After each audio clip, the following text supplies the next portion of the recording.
Ici, on fabrique des vitrines réfrigérées pour les pâtisseries, les boulangeries, les boucheries.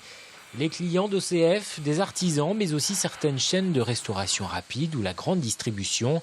L'entreprise réalise 7 millions d'euros de chiffre d'affaires, dont 15% à l'étranger. Et pour s'adapter au marché international, OCF a dû investir.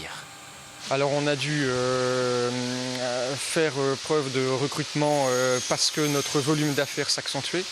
Et puis on a dû aussi s'adapter avec un métier différent qu'on ne connaissait pas. C'était le travail de la résine de synthèse type corian ou porcelanosa.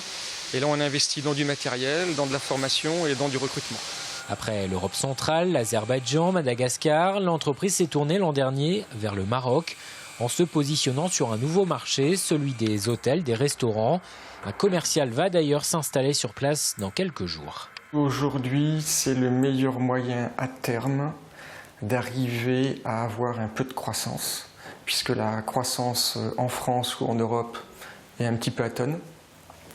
C'est le souci aussi par obligation d'être beaucoup plus performant.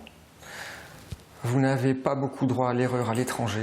Et Guillaume Zanlorenzi fera partie début novembre de la délégation d'une quinzaine d'entreprises du département qui se rendra en Algérie, une mission pilotée par Vendée International.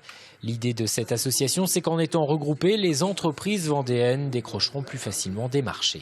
Il existe déjà des locomotives, on va les appeler ainsi, en Vendée, qui sont déjà exportatrices et qui, par leur connaissance, peuvent susciter l'envie, mais aussi peut-être aussi d'apporter des collaborations avec des PME. Mais la deuxième raison, c'est aussi qu'il y a beaucoup d'entreprises vendéennes qui ont de nombreux talents et de nombreuses potentialités, qui ignorent même qu'elles pourraient aller à l'international faire valoir leurs propres produits, leur propre business. Si le nombre d'entreprises vendéennes qui exportent a grimpé de 7% en un an, le département reste en retard.